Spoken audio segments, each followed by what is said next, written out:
se Jesus vinha do coração luminoso das esferas superiores, trazendo-nos olhos misericordiosos a visão dos seus impérios resplandecentes, e na alma profunda o ritmo harmonioso dos astros.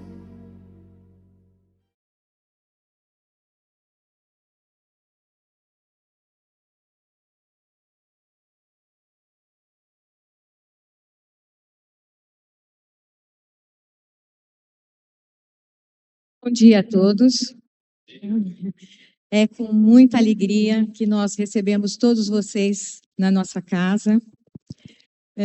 Esse trabalho de hoje foi uma iniciativa do Departamento de Doutrina da Sociedade e que foi encampada pela nossa diretoria, hoje representada aqui pela nossa vice-presidente, Regina Scarelli. Não preciso falar da alegria que nós temos em receber o nosso amigo, que, como ele mesmo falou, dispensa apresentação, né? O Arthur está em nossa casa todas as semanas.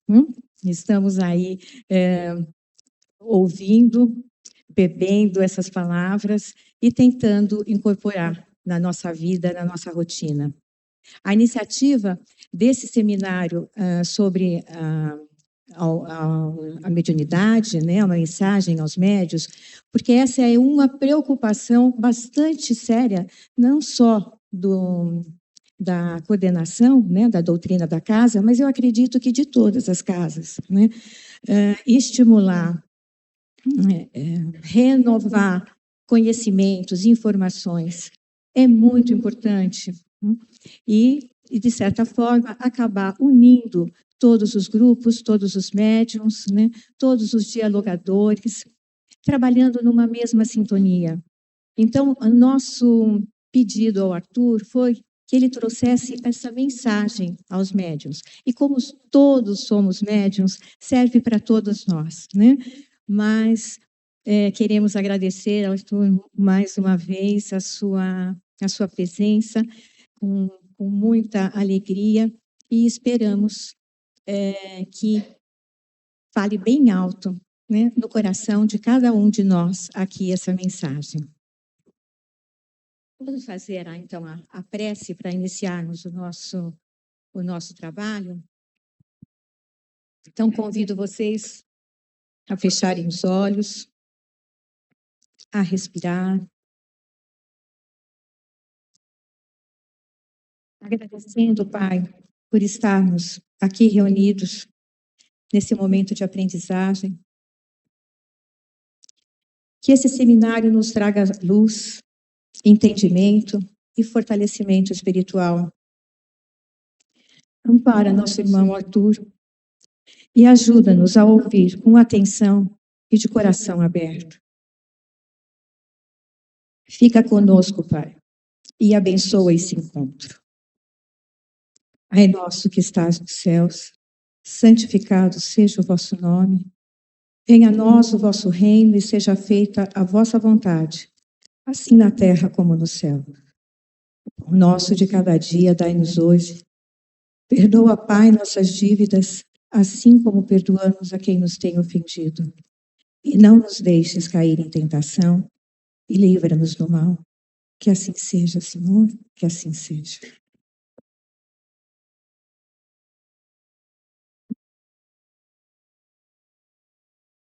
Prezados amigos e amigas, bom dia para todos nós.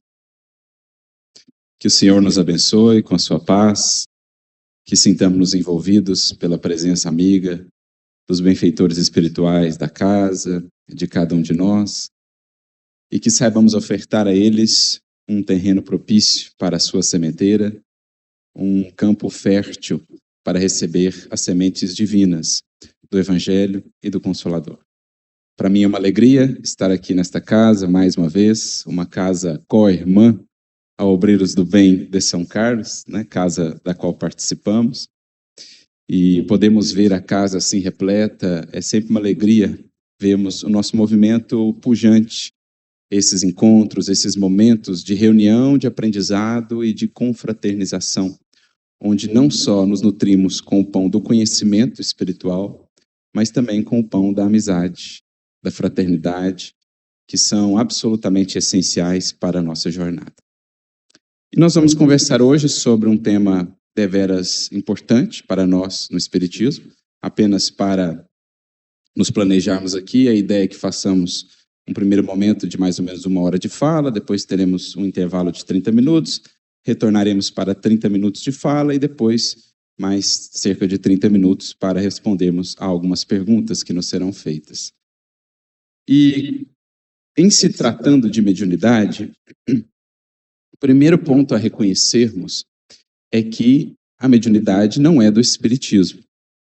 A mediunidade é de todos os tempos. Ela é uma faculdade humana, radicada no organismo, mas também que envolve atributos do espírito no transcurso da sua jornada evolutiva. Por isso, em todos os tempos, em todas as tradições espirituais, nós vamos ver ali as expressões e manifestações da mediunidade.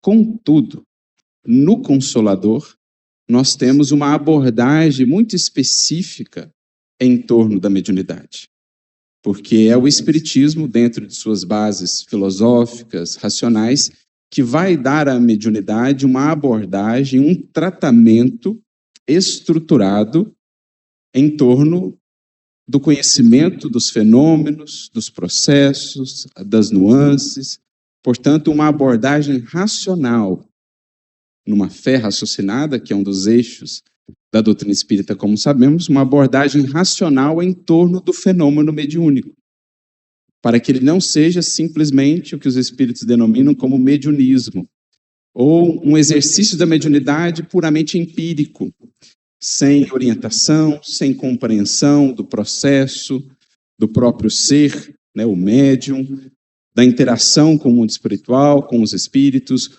os riscos, as finalidades.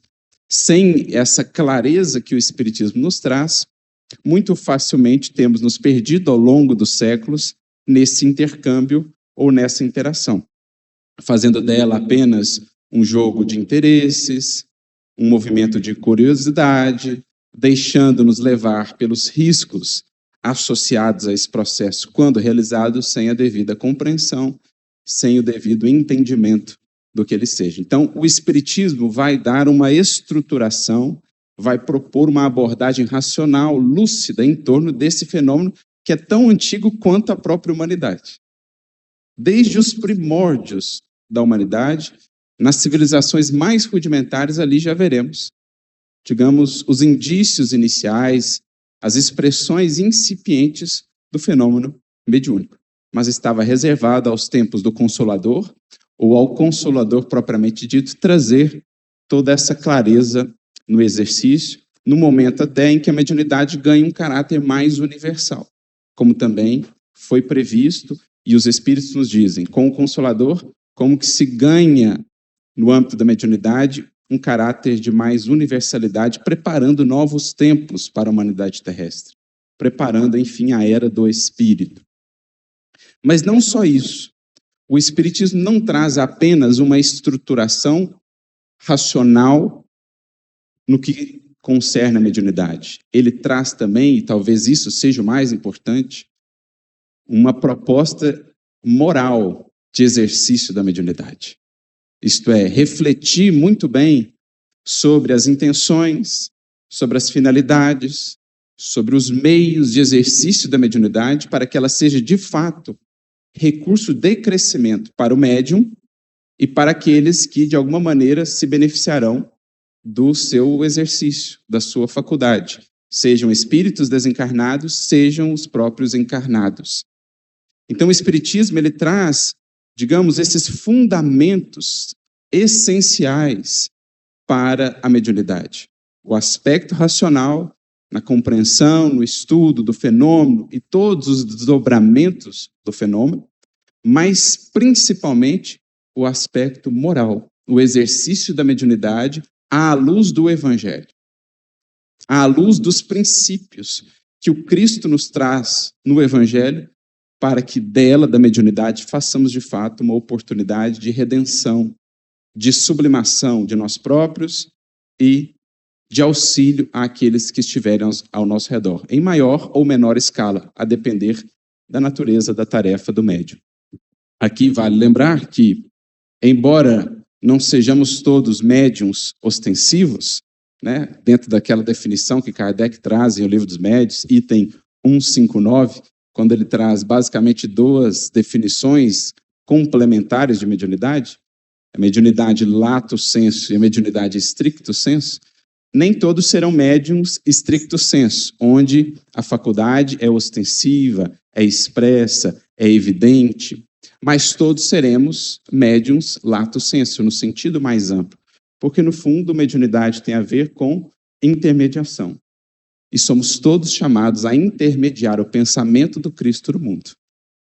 O pensamento das esferas superiores. Nesse sentido, somos todos médiums. Mas, claro que a mediunidade ostensiva, ela trará certas nuances, certos desafios, certas oportunidades que levarão ao médium, nesse sentido mais estrito, a estudos, cuidados mais profundos. Por isso, todos os que aqui estamos, sejamos médiuns ostensivos ou não, teremos algo a aprender com aquilo que os espíritos nos trazem em torno da mediunidade. Mas nós fizemos essa introdução, então, para que fique mais claro para nós o panorama geral da mediunidade dentro do espiritismo e a abordagem que nós queremos ou desejamos trazer. Porque quando a gente pensa em mediunidade no espiritismo, quando a gente vai, por exemplo, buscar referências, textos, livros, é algo assim impressionante, o volume de conteúdo que nós iremos encontrar. Talvez dos temas mais trabalhados dentro do espiritismo seja a mediunidade. Talvez só encontrando aí um paralelo no próprio Evangelho de Jesus, né, nesse aspecto mais moral que o espiritismo também propõe. Mas aqui o nosso interesse nesta manhã não será tanto o estudo do fenômeno em si. As suas características, os mecanismos por detrás, processo de desenvolvimento dessa mediunidade, porque no âmbito do fenômeno o material aí está, para que estudemos, para que nos debrucemos sobre ele, aprendendo, entendendo melhor o que é a grandeza da vida, dessas faculdades do espírito humano, ainda a desabrocharem em nosso atual estágio. Dizem-nos os espíritos que chegará um tempo em que isso será absolutamente normal ou comum para a humanidade encarnada. Todos teremos essa faculdade, todos lidaremos com a maior naturalidade possível com o intercâmbio com o mundo espiritual. Por ora, essa é uma faculdade que ainda está, digamos, em desenvolvimento quando pensamos na humanidade como um todo. Mas não nos interessa tanto aqui o estudo do fenômeno, das diferentes faculdades, das categorias, né, que Kardec estabelece lá em O Livro dos Médiuns. Aí temos os livros clássicos. Fazemos questão até de citar aqui alguns, a título de bibliografia, né, de estímulo para a leitura, para aqueles que ainda não puderam ler. Quando a gente fala de mediunidade no contexto do espiritismo, não podemos desconsiderar, antes de mais nada, obviamente, o Livro dos Médiuns, que é o manual sine qua non para quem quer compreender o exercício da mediunidade conforme o espiritismo, para que não incorramos no mero mediunismo, na experimentação psíquica apenas.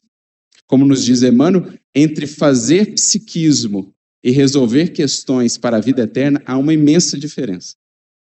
Para que a mediunidade em nossa vida não seja, portanto, mero psiquismo, mera experimentação empírica, é preciso estejamos dispostos a resolver questões para a vida eterna. E isso nasce da compreensão do processo. Então, o Livro dos Médiuns é absolutamente essencial, tanto pelo que explica dos processos, como também pelo cunho moral que Kardec trará ali, inaugurando, então, essa era do exercício da mediunidade à luz do espiritismo.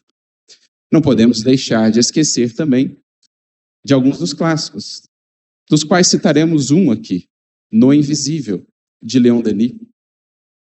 como no exercício da mediunidade, no contexto do Espiritismo, ignorarmos aquelas páginas sublimes que encontramos nesse livro, especialmente aqueles capítulos finais, quando Leon Denis nos traz o martirológio dos médiuns, ou a mediunidade gloriosa, em que ele nos convida a fazer um voo panorâmico pela história da humanidade, acompanhando o desenvolvimento da mediunidade até chegarmos aos tempos do Consolador. Então, são páginas sublimes de orientação que não poderemos desconsiderar ou ignorar. Então, o livro dos médiuns, No Invisível, como não acrescentarmos a essa bibliografia fundamental para entendermos a mediunidade, os livros de Ivone da Amaral Pereira, Devassando o Invisível, Recordações da Mediunidade, obras fantásticas para entendermos a dimensão do que seja a mediunidade. Nos Domínios da Mediunidade, de André Luiz, por Chico Xavier, entre outros tantos livros que poderíamos acrescentar, por exemplo, Hermínio Miranda, alguém que escreveu tão belamente, de maneira tão fluida e acessível, sobre diversos temas, mas em especial sobre a mediunidade, que era um dos temas de sua predileção. O livro Diversidade de Carismas, Diálogo com as Sombras, são livros realmente fundamentais para que nos aperfeiçoemos enquanto médiuns ou enquanto dialogadores, enquanto aqueles que fazemos parte de um trabalho mediúnico ou até não fazendo parte de um trabalho mediúnico diretamente, para que entendamos melhor a doutrina espírita e a relação com o mundo espiritual. Então, essas obras estão todas aí, nos aguardando, tão acessíveis, o conhecimento assim tão disponível para nós, graças à misericórdia do alto, para que penetremos mais nesses aspectos do fenômeno em si, dos processos, das faculdades. Mas o nosso enfoque aqui será, sobretudo, a aplicação da mediunidade. Mais do que entender o fenômeno, é como nos servimos dela, como interagimos com o mundo espiritual em nosso dia a dia, para que de fato isso se dê nos moldes do Evangelho, a gerar o máximo possível de luz, de crescimento, de redenção para o médium, para o dialogador, para aquele que faz parte de um trabalho dessa natureza. Então, nosso enfoque será aqui, sobretudo, nesse aspecto moral, nessa fundamentação moral que o Espiritismo trará para a mediunidade, à luz do Evangelho de Jesus, que é a referência para a nossa vida como um todo, mas também o será para cada médium, para cada dialogador, para cada um que se envolva nesse tipo de trabalho no seio ou na seara espírita. E, para tanto, nós vamos começar com uma passagem que se deu lá nos primórdios do cristianismo e que, a nosso ver, sintetiza muito bem qual será a abordagem mais tarde resgatada pelo Espiritismo, enquanto Evangelho Redivivo, em torno do intercâmbio com o mundo espiritual. Para isso, vamos recuar no tempo e vamos à segunda viagem apostólica de Paulo, em que ele estava acompanhado de Silas, e se encontravam na cidade de Filipos. É o primeiro momento em que o Evangelho é pregado na Europa, em que ele adentra mais propriamente o Ocidente. Cidade essa pela qual Paulo nutriria um profundo carinho, pela igreja que ali foi fundada por ele, na casa de uma amiga que cedeu a sua casa para a fundação dessa igreja, que era mercadora de tecidos na cidade. Cidade ou comunidade que mereceu, por parte do apóstolo, inclusive, uma carta, a Epístola de Paulo aos Filipenses, que é conhecida por muitos, estudiosos como a Epístola da Alegria. Embora ele tenha vivido ali momentos difíceis, de perseguição e de luta, a comunidade era tão amorosa, acolheu tão bela e profundamente Paulo e Silas, que ele teria por ela um carinho muito especial ao longo de toda a sua trajetória. Mas ali em Filipos, quando eles iniciam o trabalho da divulgação do Evangelho, geralmente o fazendo na praça pública, Paulo aproveitava ou a sinagoga, ou numa determinada cidade, quando não existia ali uma sinagoga, ou quando ele queria alcançar mais os gentios do que propriamente os judeus, ele servia-se da praça pública para fazer as suas pregações. Em geral, também nas cidades existiam os anfiteatros, aqueles teatros de arena, que eram utilizados para isso, para discursos, para debates. Então, Paulo ali estava fazendo a sua pregação, acompanhado de Silas, quando uma pitonisa que existia na cidade, esse era o termo utilizado naqueles tempos para médium, então pitonisa, podemos aqui traduzir para médium. Essa pitonisa, ela começa a acompanhar a atividade de Paulo e de Silas, e alguns espíritos começam a se manifestar por meio dela, elogiando excessivamente a figura daqueles dois missionários. São enviados de Deus, e isso e aquilo outro, cada vez mais louvores, encômios, elogios excessivos a Paulo e Silas. Até que um dia, então, Paulo toma uma atitude que lhes custaria algumas dores, algum sacrifício, porque ele volta-se para a pitonisa, mais propriamente para o espírito, e então lhe diz: nós não somos anjos, mas trabalhadores em imensas lutas contra as nossas imperfeições. Por isso, eu te repreendo e proíbo-te de te manifestares nesses termos a nosso respeito e a respeito do trabalho do Evangelho. Silas regala o olho assim e fica assustado, porque na sua visão, aquele espírito ou aquela pitonisa, em verdade, estavam auxiliando o trabalho deles. Ele está elogiando aqui o nosso trabalho, está dizendo que nós somos mensageiros de Deus. Ao que então Paulo replica, trazendo uma profunda lição e denotando essa maturidade de compreensão da vida, dos processos da vida que ele já possuía, claro, amparado pelo Evangelho, pela inspiração do mais alto. Porque Paulo diz assim: Silas, esse espírito poderia falar de Deus, mas não vinha de Deus. Que fizemos nós para receber tantos elogios? Não estamos dia a dia aqui em profundas lutas contra as nossas imperfeições? O Senhor serve-se de nossas possibilidades limitadas, por acréscimo de misericórdia, para algo tirar de bom. Mas se ele fosse de fato um espírito que vem da parte de Deus, ele nos estimularia o trabalho sem esse tipo de abordagem de exaltação que, no intercâmbio com o mundo espiritual, é dos maiores riscos que existem. Algo que ficaria registrado depois, esses cuidados no exercício da mediunidade, não só em outras epístolas de Paulo, como também na epístola de João, naquela conhecida frase: olha, analisai se os espíritos vêm de Deus. É o que Paulo disse lá para Silas. Ele poderia falar de Deus, mas não vinha de Deus. Porque, no fundo, aquilo que ele trazia era um fermento às vaidades, que poderia confundir o entendimento do que de fato é a proposta do Evangelho, ou desse intercâmbio exercido à luz do Evangelho. Então, Paulo repreende o espírito e explica para Silas. Porque Silas pergunta para ele, mas Paulo, por que você fez isso? Ela não estava nos ajudando? Esse espírito podia falar de Deus, mas não vinha de Deus. E além disso, acrescenta Paulo, eu fiz uma pesquisa antes. Como já eram alguns dias, em que eles viviam aquela experiência, em que aquela pitonisa comparecia aos seus trabalhos, Paulo fez uma pesquisa e descobriu que existia todo um movimento de comércio em torno daquela faculdade. Ou seja, pessoas auferiam recursos monetários, e talvez ela própria, a pitonisa, em torno daquela faculdade. O que já denotava, então, mais uma porta aberta à mistificação, à presença ali de espíritos não comprometidos com a verdade, com a luz, mas antes com a confusão, com a enganação, espíritos levianos, espíritos mistificadores, que são os termos mais tarde cunhados por Allan Kardec. E, de fato, essa pitonisa, ela perde a faculdade por algum tempo, em decorrência daquela autoridade moral do apóstolo.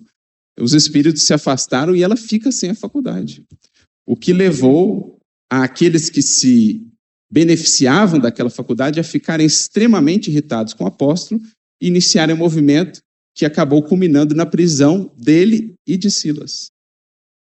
Não sem antes terem apanhado na praça pública com varas e serem lançados na prisão porque ousaram mexer com aquela mediunidade, com aquela faculdade exercida naqueles moldes. Então pagaram o preço da fidelidade à verdade, do esclarecimento. Mas pagaram com alegria esse preço, porque mesmo tendo apanhado de varas, lançados na prisão numa cidade que nunca haviam estado antes, sem advogado, sem saber quando ali sairiam, à meia-noite o carcereiro ouve da cela de Paulo de Silas um hino de glória e de louvor a Deus, agradecendo a oportunidade do trabalho. De corpos ensanguentados, feridos, cansados, abandonados ali, sem contarem com quem quer que fosse, contavam acima de tudo com Deus. E não só cantaram hinos de glória a Deus naquela noite, como também pregaram o evangelho a todos os presos. Porque no decorrer daquela noite, em razão de uma tempestade, talvez até de fenômenos mediúnicos, de efeitos físicos, as portas da prisão foram abertas. Mas nenhum preso fugiu. Tão fascinados ficaram pela palavra divina do evangelho na boca daqueles dois. Então, para a gente ver a grandeza desse trabalho que já se desenvolvia naquele tempo. Mas ainda no esclarecimento que Paulo traz a Silas, ele diz assim, né, porque depois que ele explica o fato do Espírito não ser vindo de Deus, o fato dele ter repreendido a pitonisa, então o Silas pergunta assim para ele, mas quer dizer então que a gente tem que fechar a porta para esse tipo de fenômenos em nossos trabalhos, em nossas tarefas? Deveremos fechar o intercâmbio com o mundo espiritual, que, recordemos aqui, era pujante no cristianismo nascente. Tínhamos fenômenos de efeitos físicos, fenômenos de efeitos intelectuais. Basta ler, por exemplo, capítulo 12 da primeira epístola de Paulo aos Coríntios, que nós veremos ali uma descrição dos diferentes tipos de faculdades mediúnicas ou carismas. Se a gente vai ao capítulo 14 dessa primeira epístola também, aos Coríntios, nós veremos ali basicamente a descrição de uma reunião mediúnica nos moldes que as temos hoje em nossa seara espírita. Então isso era pujante naquele momento, né? Foi algo muito essencial para aquele processo inicial de desenvolvimento do cristianismo. Então Silas pergunta, a gente deve então fechar essa porta?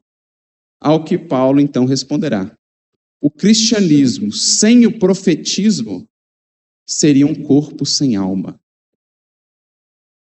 O cristianismo sem a mediunidade, o intercâmbio lúcido e edificante com o mundo espiritual, seria um corpo sem alma. Por isso não se conceberá hoje um espiritismo sem espíritos. Kardec chega a escrever um artigo na Revista Espírita justamente com esse título, Espiritismo sem Espíritos. Porque tinha um pessoal que achou que o espiritismo estava pronto, que não precisava mais dos espíritos, que não precisava mais desse intercâmbio, que ele era desnecessário. Já temos as obras, agora é só a gente viver aqui. Claro, o grande enfoque será a aplicação disso na vida aqui no mundo. E não poderemos fazer do intercâmbio com o mundo espiritual uma bengala emocional, não poderemos fazer disso um processo de dependência, de imaturidade. Mas não há espiritismo sem espíritos. Porque avançamos, caminhamos para um tempo em que, como dizíamos, na verdade, dizem os espíritos, a mediunidade será algo absolutamente natural. Na intimidade do próprio lar. Mais uma vez na Revista Espírita, que é esse laboratório fantástico, onde Kardec vai nos mostrando, nos apresentando a própria concepção do espiritismo, ele tem um artigo, se não me falha a memória, na Revista Espírita de setembro de 1859, chamado Intimidade de uma Família Espírita, que é sublime, porque ele traz ali o caso de uma família cujo pai havia desencarnado, a mãe, portanto, era viúva, tinham 2 filhos, se não estou enganado, e eles tinham reuniões regulares, periódicas, em que o pai comparecia, por meio da mediunidade da mãe ou de um dos filhos, e orientava os filhos, chamava a atenção, ou seja, seguia vivendo e convivendo com a família. Kardec então diz, olha que maravilha isso. Quando os encarnados tiverem mais consciência do que de fato é a vida, quando tiverem essa abordagem lúcida sobre o fenômeno, para não se deixarem levar por fantasias, ilusões, dependências ou apegos, quando tivermos, acima de tudo, uma relação moralizante, edificante com o fenômeno, isso estará presente na vida de cada lar, de cada família, como algo absolutamente natural. Caminhamos para isso, na era do espírito que se anuncia. Então não há como conceber espiritismo sem espíritos. sem intercâmbio. É o que Paulo dizia, seria um corpo sem alma. E, infelizmente, foi esse o caminho que o cristianismo seguiu. Muitos dos desvios do cristianismo surgiram pelo fato de termos fechado essa porta.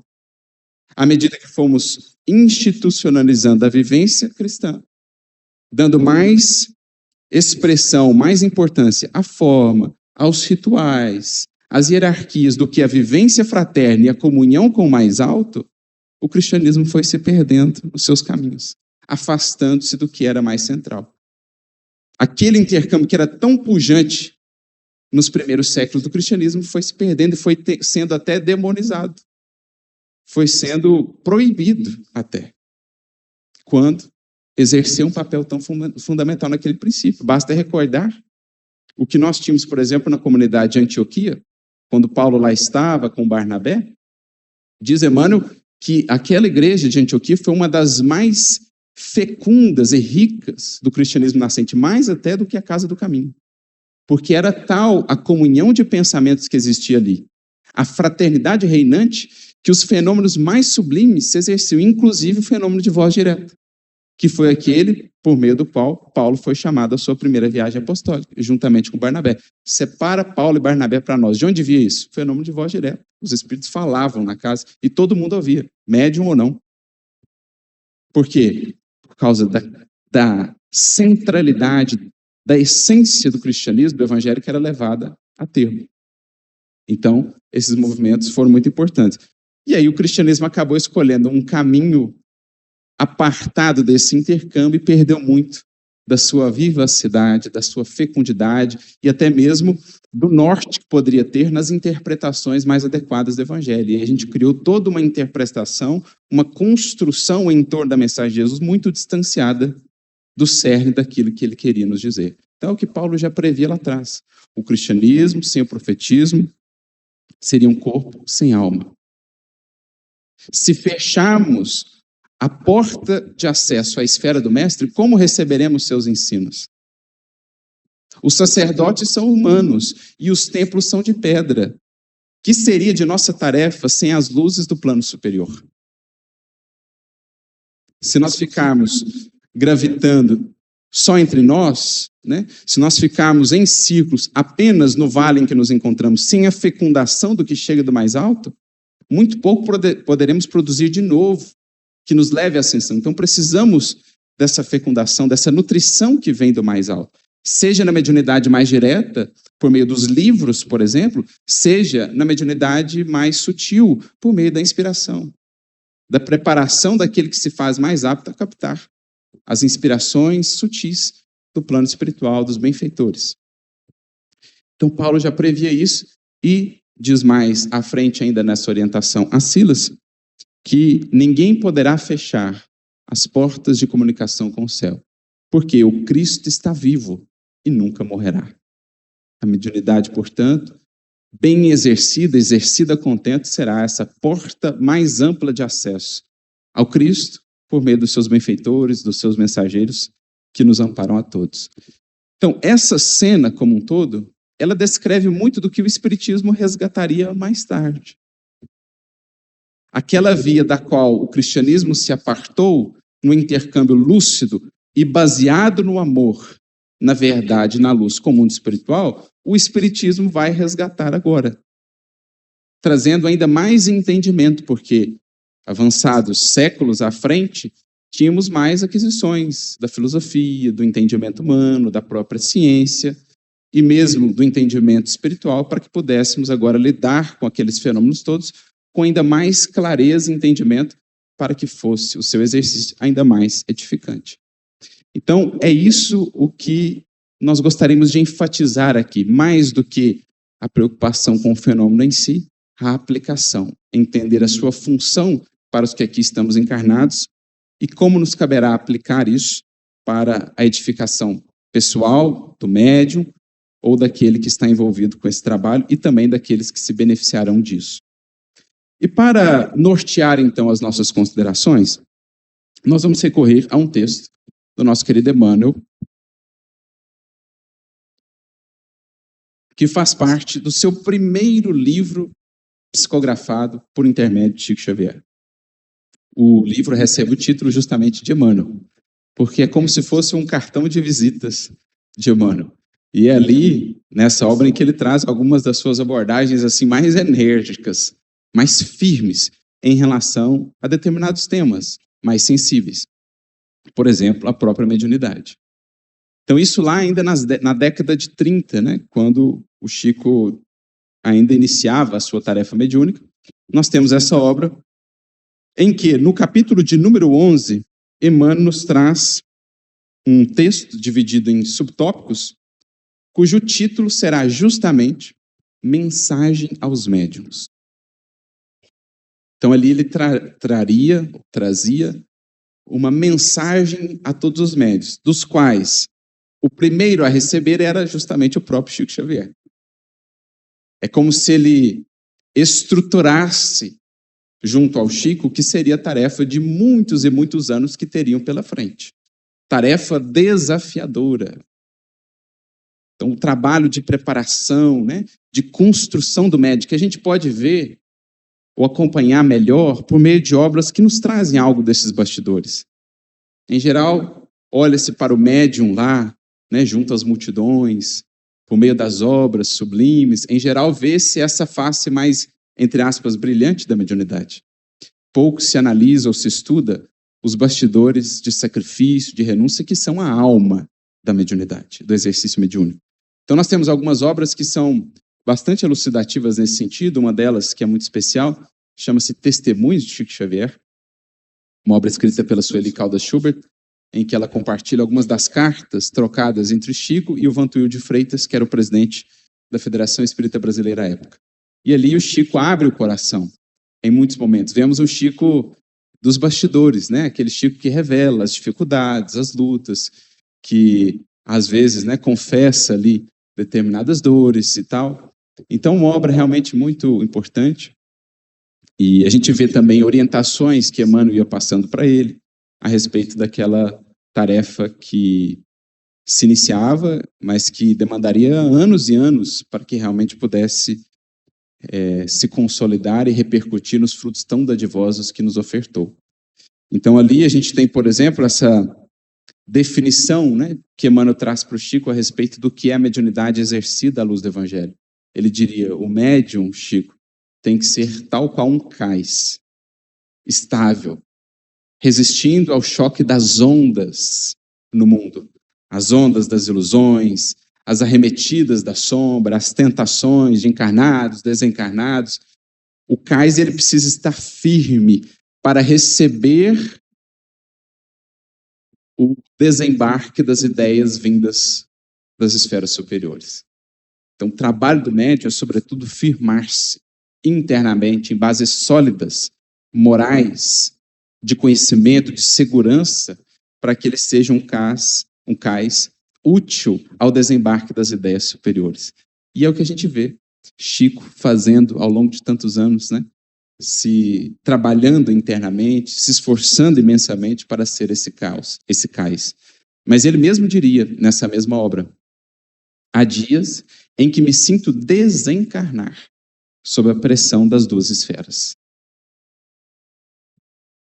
Há dias em que me sinto desencarnar sob a pressão das duas esferas. Porque existia a pressão das multidões dos encarnados que buscavam, aflitos, angustiados, e naturalmente que isso consome, demanda o médium.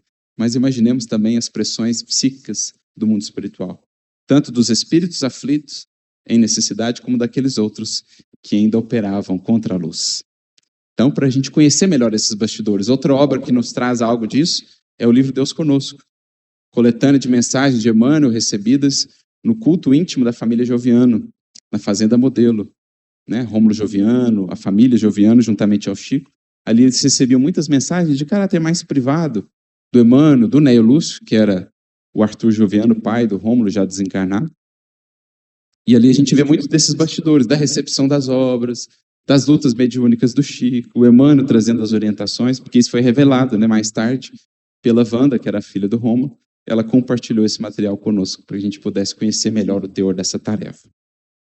Mas então, nesse livro Mensagem aos Médiuns, O Emmanuel, ele traz uma estruturação do que é essa vivência mediúnica ancorada nas bases fundamentais do Espiritismo, tanto de lucidez, de uma fé raciocinada, como, sobretudo, uma proposta de vivência evangélica.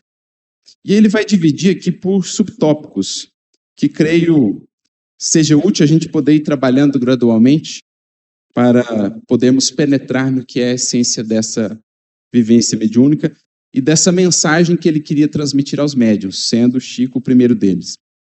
Ele começa dizendo assim: venho exortar a quantos se entregaram na terra à missão da mediunidade, afirmando-lhes que, ainda em vossa época, esse posto é o da renúncia, da abnegação e dos sacrifícios espontâneos. Então, Paulo, por exemplo, teve que lidar com um problema na comunidade de Corinto, porque o pessoal que tinha essa ou aquela faculdade, ou, no linguajar da época, carisma, os carismas, né? Alguns começavam a se sentir assim, mais importantes que os demais. A vaidade insuflada, né? A soberba e etc. Então, basicamente, um dos temas que Paulo vai tratar na primeira epístola aos Coríntios é um chamamento à realidade para os médiuns. E ele é tão firme que na segunda epístola ele fala assim: nossa, eu acho que na primeira eu fui muito firme, né? Fui muito forte, vocês me perdoam? Mais ou menos isso, né? Eu estou usando aqui as minhas palavras. Mas era a benefício da causa e de vocês mesmos. Porque ele faz toda uma descrição no capítulo 12 das diferentes faculdades. Mas diz assim: o Espírito é o mesmo. Há diversidade de dons, mas o Espírito é o mesmo. E que seria dos olhos se prescindissem da boca? Que seria da boca se ela prescindisse dos pés? Porque ele compara a nossa atuação na seara do Cristo, né, a um corpo, a um organismo, no qual o Cristo é a cabeça, mas cada um é uma parte. As mãos precisam da boca, a boca precisa dos pés. Então, para que ninguém se sentisse superior aos demais nas faculdades que possuísse.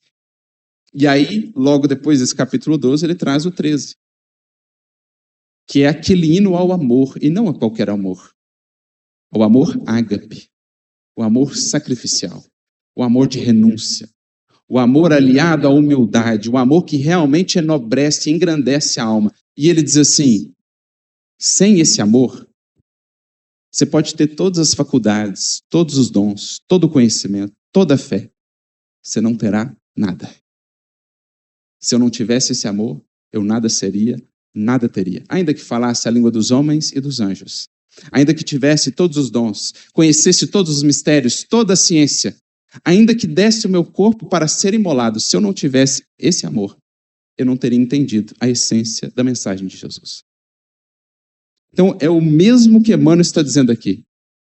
Mediunidade não é posto de destaque, de exaltação, de culto a nós mesmos. Mediunidade é posto de renúncia, abnegação e sacrifício. Porque longe disso, nossa mediunidade não alcançará o seu intento para a nossa vida. Porque recebemos uma tal proposta de tarefa, recebemos uma tal faculdade para que ela sirva ao nosso progresso. Se, no entanto, ela se torna uma porta aberta ao nosso desvio, às ilusões, ao culto da vaidade, do eu, ela não cumpre a sua função. Então, mediunidade que se aparte, meus amigos, da renúncia, da abnegação e do sacrifício, está no caminho de derrocada. E não foram poucos os casos. Agora, mais recentemente, temos tido a oportunidade de conhecer melhor os bastidores da própria codificação. Né? Pesquisas novas que têm surgido, materiais inéditos, alguns dos manuscritos daquela época mesmo, materiais inéditos de Kardec, outros materiais que foram divulgados, né, pelo próprio governo francês e que estão hoje acessíveis na internet, permitiram a investigação de muitos, ou sobre muitos dos médiuns que ampararam Kardec na codificação. Há um livro muito interessante, do Carlos Sete, chamado Espíritos sob a Investigação, em que ele traz ali uma investigação sobre muitos dos médiuns de que Kardec se serviu, com fontes primárias, com materiais inéditos sobre eles, para que a gente realmente conhecesse quem foram. E o que a gente vê ali? Quantos desses não romperam com Kardec depois? Há um caso até mais trágico. Um dos principais médiuns da codificação, aquele que era o médium de Erasto, o espírito que talvez tenha dado mais contribuições em O Livro dos Médiuns, um dos, pelo menos. E Erasto se comunicava sobretudo por esse médium chamado Dumbell, que infelizmente, em determinado momento, que Kardec era firme, né, ele fazia de fato o filtro, o crivo, quando as mensagens começavam a destoar, quando o médium começava a manifestar ali os sinais da vaidade, né, do orgulho, Kardec era firme, ele pontuava, e muitos não toleravam isso. Ao que então rompiam com Kardec. Dumbell então rompe com Kardec, cria meio que um movimento paralelo, um outro periódico, em que ele compartilha os conteúdos que ele ia recebendo depois, né, daqueles primeiros anos de contribuição com Kardec, e vai indo nesse processo, entrando numa condição cada vez mais difícil, até que chega, infelizmente, a suicidar-se. Então, um dos principais médiuns da codificação, que contribuiu com as mensagens gerais que estão lá em O Livro dos Médiuns, orientando o exercício da mediunidade, chegou, infelizmente, a suicidar-se, em decorrência de ter se afastado desse caminho da humildade, da renúncia, da abnegação, de ter se deixado levar por aspectos aí do personalismo. Por isso, Kardec nos dirá de maneira tão clara, naquele que talvez é um dos capítulos mais importantes do Livro dos Médiuns, Influência Moral do Médium, capítulo 20. Ele nos dirá, no item 228, cada imperfeição uma porta aberta à influência dos maus espíritos. Mas dentre todas, a porta mais aberta é a do orgulho. Porque Kardec dirá, já naquele tempo, 1861, quando lança o livro, temos visto muitos médiuns com faculdades belíssimas se perderem, justamente por orgulho. Como ele fala a questão de destacar, é um trecho até extenso, né, desse item 228, em que ele vai descrevendo os sinais do orgulho no médium. É extenso, é um parágrafo desse tamanho, para ver que a gente tem que estar muito atento, né? Mas no final ele diz assim, a confiança absoluta na superioridade do que obtém, desprezo pelo que deles não venha, irrefletida importância dada aos grandes nomes, recusa de todo conselho, suspeição sob qualquer crítica, afastamento dos que podem emitir opiniões desinteressadas, crédito em suas aptidões, apesar de inexperientes, tais as características dos médiuns orgulhosos. Dentre outras que ele vai citar aqui. Porque está aí um dos maiores riscos. Daquele que não entendeu que a mediunidade é posto de renúncia, abnegação e sacrifício, e não de exaltação pessoal, de capricho ou de personalismo. Por isso, voltando ao que Emmanuel nos diz, né, a exortação que ele traz, é preciso que compreendam a extensão de seus sagrados deveres para a obtenção do êxito no seu elevado e nobilitante trabalho. E aí ele continua, médiuns, exclamação. Então ele exclama, ele roga, né, no sentido de dizer, olha, não perca essa oportunidade. Temos aí o início do livro Os Mensageiros, que é basicamente composto de casos de espíritas que falharam clamorosamente, dentre eles médiuns, que trazem a sua contribuição para que nós, os que aqui estamos agora, não nos deixemos levar por essa senda de ilusão. Então ele diz aqui, médiuns, a vossa tarefa deve ser encarada como um santo sacerdócio. Aquilo que Kardec também diria, né? Capítulo 26, item 10 do Evangelho segundo o Espiritismo. A mediunidade é coisa santa, que deve ser exercida santamente, religiosamente. O que é exercer santamente? Santificar, para nós, na doutrina espírita, pode ser tranquilamente traduzido por purificar. Então, deve existir da parte do médium um compromisso de purificação constante, diário, de si mesmo.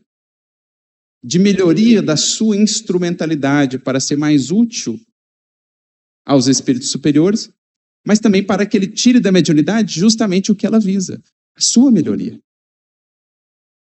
Ela é dada ao médium como um curso disciplinador, como um incentivo diário para que ele não fuja ao seu processo de santificação ou de purificação. Porque, caso contrário, se disso ele se esquecer, as chances de se perder são imensas, são enormes. Então, é o que Paulo já trabalhava em outros termos nas suas epístolas, né? A gente vê o quanto Paulo é atual, né? O quanto ele avançou no tempo em termos de compreensões. Ele servia-se muito desse símbolo nas suas epístolas, o símbolo do vaso. No fundo, o que é o médium? Ele é um vaso que deve ser o mais puro ou o menos contaminado possível para não comprometer o conteúdo daquilo que ele transporta. Então a gente vai ver várias orientações nas cartas dele nesse sentido. Por exemplo, 1 Tessalonicenses 4:4. Que cada um saiba possuir o seu vaso em santificação e honra. Meu filho, minha filha, você é chamado a ser um instrumento de intermediação das luzes, das inspirações, das vibrações do mais alto no mundo. Que o seu vaso, que o seu receptáculo mental, que o recipiente do seu coração esteja cada vez mais puro, para não contaminar aquilo que chega. A água viva que verte do manancial do Cristo, esperando no mundo aqueles que a possam transportar. Então, que cada um saiba possuir o seu vaso em santificação e honra. Mais tarde, na sua última epístola ao seu filho na fé Timóteo, 2 Timóteo 2:21, ele diria assim: de sorte que, se alguém se purificar destas coisas, que coisas? Vícios, imperfeições, né? Orgulho, vaidade e tudo mais. Se alguém se purificar destas coisas, será vaso para honra, santificado e idôneo para o uso do Senhor e preparado para toda boa obra. Mais uma vez o convite a essa purificação do vaso de nossas possibilidades, do receptáculo de nosso coração e de nossa mente. Seja na mediunidade ostensiva, em que isso ganhará mais profundidade, um grau de acentuação, seja na mediunidade mais ampla, em recebendo a inspiração do mais alto. Então Paulo já frisava a importância disso lá atrás, desse exercício santificante, e é o que Emmanuel, também Kardec, recapitulam. A mediunidade é coisa santa, que deve ser exercida santamente. A vossa responsabilidade é grande, pela fração de certeza que vos foi outorgada, e muito se pedirá aos que muito receberam. Então, o médium, aquele que participa da reunião mediúnica, ele recebeu uma coisa muito especial e de muita responsabilidade. Ele recebeu uma fração maior de certeza. É o que Emmanuel diz. Porque, meus amigos, nós sabemos, numa reunião mediúnica, nós conhecemos a realidade da vida. Aqui, na vida comum, muitas vezes temos um jogo de ilusões. As criaturas se apresentam como, na verdade, não são. É o reino dos véus, da hipocrisia, da ilusão, das máscaras. A verdade é isso. Um jogo escuro de ilusões e de sombras na matéria. Agora, o mundo espiritual é a realidade. É a verdade reveladora. E aí todas as máscaras aqui mantidas no mundo espiritual caem por terra. E então nós vemos a vida tal qual ela é. Os dramas humanos que comparecem a uma reunião mediúnica nos lembram toda semana, a cada reunião, o que de fato é a vida. E qual a colheita reservada àquele que semeia no campo da ilusão. Nós somos lembrados disso toda reunião mediúnica. Quando vemos lá a frustração, a desilusão daqueles que tudo deram à matéria, ao prazer, ao poder, às sensações, e ali comparecem revoltados, aflitos, desesperados. O médium, ou os que participam da reunião mediúnica, são lembrados disso toda semana. Então, como não serem mais responsáveis pelo que farão da sua vida? É isso que Emmanuel está dizendo. Meu amigo, todo dia que você entra numa reunião mediúnica, você vê a vida tal qual ela é, sem máscaras, sem ilusões.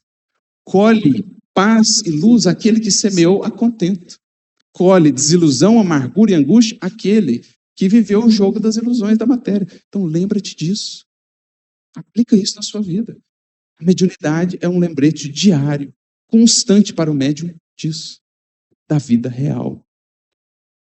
Por isso a gente olha na doutrina espírita para uma reunião mediúnica não como uma fábrica, né? Uma linha de produção de auxílio aos espíritos. A questão ali não é a quantidade de espíritos que eu vou atender. A questão ali é a edificação para todos os envolvidos. A principal finalidade da reunião mediúnica, além, é claro, de beneficiar os aflitos, angustiados, é edificar os que dela participam e lembrar-lhes do que estão fazendo no mundo. Então, às vezes, se tem essa preocupação de atender mais e mais espíritos, né? Faz tantas e tantas comunicações ao mesmo tempo, para atender, como se fosse uma linha de produção, uma linha em série. Mas não nos esqueçamos disso. Você está ali para ser lembrado do que é a vida na matéria, a sua finalidade, e de quais são as consequências para os que fogem à verdade e à luz. Então, essa fração de certeza é algo chave para o entendimento da mediunidade. Porque, para o médium, isso será um convite diário ao trabalho consigo. A mediunidade é como se fosse um aguilhão que o Senhor nos dá para estar sempre nos despertando, nos chamando a atenção. Porque o médium que foge um pouquinho ao equilíbrio, ao cultivo de si mesmo, à oração, ao estudo, ele logo sente, em grau mais acentuado, as consequências disso. Por isso ela é um convite quase que constante, perene, à disciplina, ao conhecimento de si mesmo, ao trabalho íntimo. Então, uma fração de certeza, um aguilhão de responsabilidade conferido ao médium. Mais à frente, ainda nessa primeira parte, ele diz: pesai as consequências dos vossos mínimos atos, porquanto é preciso renuncieis à própria personalidade, aos desejos e aspirações de ordem material, para que a vossa felicidade se concretize. A mediunidade é também, portanto, um curso de abnegação de si mesmo. Já que será um canal de muitas outras almas, de muitos outros corações, o espírito vai se sentindo cada vez mais impelido a realmente não viver só para si. Já que deve se esforçar por se purificar para intervir o menos possível naquilo que vem do mais alto, ele vai removendo, né, esses aspectos do personalismo para que oferte à espiritualidade superior um canal cada vez mais limpo, cada vez mais acessível, cada vez menos contaminado ao veículo desses recursos que chegam do mais alto. É claro que, como dirá Kardec, também Hermínio Miranda, né, no seu livro Diversidade de Carismas, toda manifestação mediúnica sempre terá algum colorido do médium. Porque é como o pintor que vai servir-se ali de uma paleta de cores. São as paletas apresentadas, a paleta apresentada pelo médium. Então a pintura vai ter algo da coloração do médium. Como a luz que atravessa um vitral colorido terá na sua projeção algo daquela coloração. Mas no esforço de renovar-se, de abrir mão dos seus caprichos, da sua personalidade, o médium vai ofertando um espelho cada vez mais translúcido para a reflexão da luz do mais alto. Ou tintas cada vez mais condizentes com o que de fato o alto quer pintar, apresentar para o mundo. E aí ele vem num subtópico cujo título já é por si mesmo importantíssimo, né? Talvez o mais fundamental desse subtópico. Ele diz assim: vigiar para vencer. Então, ao médium cabe, sobretudo, vigiar para vencer. Porque, especialmente naquelas mediunidades muito acentuadas, né, o médium, a princípio, terá muita dificuldade em discernir o que é dele e o que não é. Então, você imagina, ele vai ter que conviver com as suas próprias emoções como com as emoções dos espíritos. Seus próprios pensamentos como os pensamentos dos espíritos. Todos nós temos esse tipo de convivência, mas no médium isso é acentuado. De modo que se ele não vigiar, se ele não mergulhar num estudo profundo de si mesmo, ele será, digamos assim, um títere. Ele será, manipulado. Será levado por emoções, conduzido por pensamentos que nem ele sabe de onde veio ou vieram. Então, a mediunidade, ela é um aguilhão, um convite constante, perene para o médium a essa disciplina das emoções, do pensamento, a esse processo de conhecimento de si mesmo, para que ele saiba discernir o que é dele e o que não é, para que ele saiba dar vazão no momento adequado ao que não é dele, saiba filtrar nos momentos inadequados. Então veja, aqui ele é levado por essa faculdade que o acompanha como um convite constante a esse processo de conhecimento e de disciplina. O próprio Chico chegou a dizer certa feita, os amigos viam, ele sendo buscado lá em Uberaba pelas multidões, aquele tanto de gente, e aí, certa feita, um desses amigos disse: Chico, a gente vê aqui as multidões que te procuram deste lado. E a gente fica então a pensar, e do lado de lá, Chico? E do mundo espiritual, como é que é? E aí então que o Chico diz, eu sofri muito, por muitos anos, até que eu conseguisse vibrar 1/8 acima e me manter mais na faixa de Dr. Bezerra de Menezes. Porque até então, até conseguir ter esse discernimento, esse refinamento, para notar o que é seu, o que não é, para ter mais controle sobre a faixa em que ele opera e não ser tão suscetível aos pensamentos daquela multidão que o alcançava entre encarnados e desencarnados, ele demandou muitos anos, mas até lá, quanto ele não sofreu o choque dessas vibrações. Então, mediunidade é mais ou menos assim, ou você faz isso, ou a mediunidade descamba para algum nível de perturbação. Ela se torna um incômodo perene e constante, enquanto o médium não faz ou não se propõe a fazer esse trabalho regular e constante de manter-se na linha. Estudando, aprendendo, entendendo melhor o fenômeno, a si mesmo, buscando comunhão com o mais alto por meio do serviço no bem, que nos traz uma conectividade mais profunda com a espiritualidade superior. Porque isso é a mediunidade a ser buscada, como vai dizer Kardec, também o Evangelho segundo o Espiritismo, e no próprio Livro dos Médiuns, lá no Evangelho, no capítulo 24, item 12, o bom médium não é aquele que se comunica facilmente ou que tem a faculdade esplendorosa. O bom médium é aquele que está acompanhado, mais ordinariamente, dos bons espíritos, que estabeleceu para com eles uma comunhão, uma interação mais efetiva e mais constante. E isso nasce do quê? Dessa disciplina. Por isso, qual foi a primeira orientação que Emmanuel dá ao Chico na primeira vez que aparece para ele? Algo que levou para o resto da sua vida no exercício mediúnico. Disciplina, disciplina, disciplina. Disciplina que começa nas questões mais básicas da vida, mais exteriores. Disciplina de horários. Disciplina de tempo, de organização. Para chegar às coisas mais profundas. Disciplina de emoções, de pensamentos. Como queremos chegar às disciplinas mais profundas se não começamos pelas mais básicas? Disciplina de estudo. Disciplina de frequência ao trabalho, disciplina de pontualidade, de organização da nossa vida, dos nossos horários. Como chegar às outras, muito mais demandantes, digamos assim, se não começamos pelas básicas. Por isso, 3 níveis de disciplina, diz Emmanuel para Chico, algo que levou a cabo. E por isso vimos aquela mediunidade gloriosa, ancorada na disciplina. A mediunidade é isso, o bom médium é esse, o que estabelece para consigo esse compromisso, como diz aqui, de vigiar para vencer. Entendendo que essa, em verdade, é a única maneira de triunfar. Chegam a perguntar, ou Kardec chega a perguntar para os espíritos, naquele capítulo 20 do Livro dos Médiuns, a influência moral do médium nas comunicações ou na mediunidade, quem seria ou qual seria o médium perfeito? Pergunta Kardec. Ao que os espíritos respondem, provavelmente Erasto, isso não existe em vosso plano, médium perfeito. Falemos bom médium. E o bom médium será aquele que é menos enganado.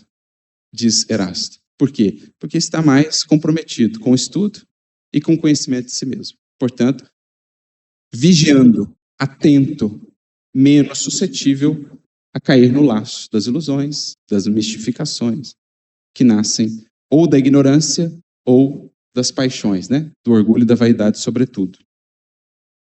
Por isso, Kardec, voltando ao Evangelho segundo o Espiritismo, quando ele fala que o bom médium não é aquele que tem a faculdade exuberante, mas aquele que tem uma comunhão mais bem definida com os espíritos superiores, o que não significa que ele não dará comunicações de espíritos inferiores, né, de espíritos em sofrimento. A questão é que ele estará amparado por bons espíritos. O problema não é dar comunicação de espíritos imperfeitos. É parte da tarefa para muitos médios. O problema é fazê-lo sem estar amparado por bons espíritos, né? Kardec dirá, então, nesse aspecto, portanto, é que a excelência das qualidades morais é onipotente sobre a mediunidade. Onipotente. Olha que palavra forte. Todo o resultado da mediunidade, toda a força que pode conduzi-la, de fato, ao êxito ou à derrocada, tem a ver com a qualidade das excelências morais, ou com a excelência das qualidades morais, melhor dizendo, do médium. Por isso diz Emmanuel, felizes daqueles que, saturados de boa vontade e de fé, laboram devotadamente para que se espalhe no mundo a boa nova da imortalidade. Ao médium cabe, portanto, ser um mensageiro da boa nova, nas muitas formas de anunciá-la. A exemplificação cristã é uma forma de anunciar a boa nova da imortalidade. A vibração de acolhimento e de amor ao receber um espírito de sofrimento é uma forma de anunciar a boa nova da imortalidade. A postura humilde e sensata, ponderada, ao receber uma comunicação do mais alto, é uma forma de anunciar a boa nova da imortalidade. Então, várias maneiras, porque médium, sobretudo, é aquele que faz a intermediação. E sempre que intermediamos algo do Cristo para o mundo, estamos sendo bons médiuns. E assim, norteando o exercício da nossa faculdade mediúnica adequadamente. Acende nos corações, diz ele mais à frente, a luz da crença e das esperanças. E se na maioria das vezes seguem pela estrada, incompreendidos e desprezados, o Senhor enche com a luz do seu amor os vácuos abertos pelo mundo em suas almas. A mediunidade, meus amigos, não deve ser por nós vista apenas por essa feição gloriosa dos médiuns que bem souberam exercê-la. Chico, Eurípides, voltarmos aos primeiros tempos, né, o próprio Paulo, entre outros. Isso é o coroamento da mediunidade exercida com Jesus. Mas as maiores vitórias da mediunidade, elas se darão num plano oculto, que ninguém vê. É o seu esforço diário, silencioso, meditativo por vencer-se a si mesmo, por resistir às tentações, às arremetidas da sombra, por vencer o cansaço, o desânimo, o abatimento, por receber o choque, às vezes, das vibrações de espíritos em desalinho, mas sem perder o ânimo, sem deixar de acolhê-los amorosamente, compreendendo-lhes as dores. O mundo, muitas das vezes, não terá ideia dessas lutas ocultas do médium ou da mediunidade. Mas o Cristo preencherá esse vácuo com a luz do seu amor. As maiores vitórias na mediunidade são ocultas, conhecidas apenas de ti mesmo e do Cristo. Enquanto estiveres a esperar vitórias e aplausos no mundo, grandes são as chances de te perderes. Mas se tiveres encontrado essa alegria da comunhão silenciosa com o Mestre, em que Ele vai preenchendo todos os vazios, em que Ele vai projetando luz em nossas sombras, e mesmo com todas as incompreensões do mundo ou perseguições que surjam, pudermos senti-lo vivo ao nosso lado, o médium que descobriu isso, descobriu a fonte do êxito na sua tarefa mediúnica, seja ela qual for. De menor escala, que beneficia apenas os grupos, os membros do grupo do qual ele faça parte, ou as de maior escala, em que teremos a produção de livros ou de cartas, a mediunidade que alcance mais corações. Por isso diz Emmanuel, mais à frente, infelizmente ainda, toda tentativa que se faz pela difusão da verdade na Terra, todo o trabalho para que a luz se esparja, fartamente encontra resistência e reação das trevas que vos cercam. Daí nascem as tentações que vos assediam e partem as ciladas em que muitos sucumbem à falta da oração e da vigilância apregoadas no Evangelho. Oração para que não nos falte a fecundação do mais alto, suprindo a nossa limitação de percepção, de visão. Oração que surge também do momento de estudo. Estudar não é senão orar. Quando fazemos com sinceridade, é buscar os planos mais elevados da vida, a compreensão das leis superiores que regem os nossos destinos. Oração e vigilância. Vigiar a nós mesmos, analisar a intenção de tudo que fazemos, analisar o teor dos convites que nos chegam, seja de encarnados ou desencarnados, a tudo considerando sob a luz do Evangelho, tendo como crivo aquilo que Jesus nos ensinou. Mantendo sempre os pés no chão, no exercício da mediunidade. A disciplina constante do trabalho interior, a que a mediunidade nos impele, e os pés no chão da humildade, daquele que se vê como um instrumento frágil, mas que pode ser útil. Por isso o símbolo não é tão bonito de Paulo, mais uma vez, um vaso de barro. O que é o médium? Um vaso de barro. Extremamente frágil, mas que pode ser extremamente útil, se purificado. Se cair, quebra inteiro. Mas se ficar ali, bem conduzido e puro, purificado, pode ser extremamente útil para transportar a água viva do Evangelho. Por isso ele diria, mais uma vez em uma de suas orientações, segunda carta de Paulo aos Coríntios 4:7. Temos, porém, esse tesouro em vasos de barro, para que a excelência do poder seja de Deus e não nossa. Se o médium entender essa frase, ele entendeu tudo que ele precisa entender. Somos um vaso de barro, transportando um tesouro que não é nosso. Para não contaminar o tesouro, purificar o vaso. Conduzi-lo adequadamente para que ele não se quebre. Reconhecer que somos imensamente frágeis, mas que com consciência e humildade podemos ser também imensamente úteis. Então, numa imagem, numa frase, ele sintetiza basicamente todas as compreensões que carecemos no que tange a mediunidade. Lembrando também que o vaso que transporta água viva é o primeiro a absorvê-la também. Um vaso de barro absorve algo da água que ele transporta, assim se tornando também parte com essa água. Então ficam aqui essas nossas reflexões nessa primeira parte, estruturando a visão da mediunidade exercida com Jesus, à luz do Evangelho, com consciência, com essa fundamentação racional que o Espiritismo nos traz, mas sobretudo moral que ele nos propõe. Fazemos agora um intervalo de cerca de 30 minutos para retornarmos depois, desdobrando aqui o tema e o assunto. Vamos lá.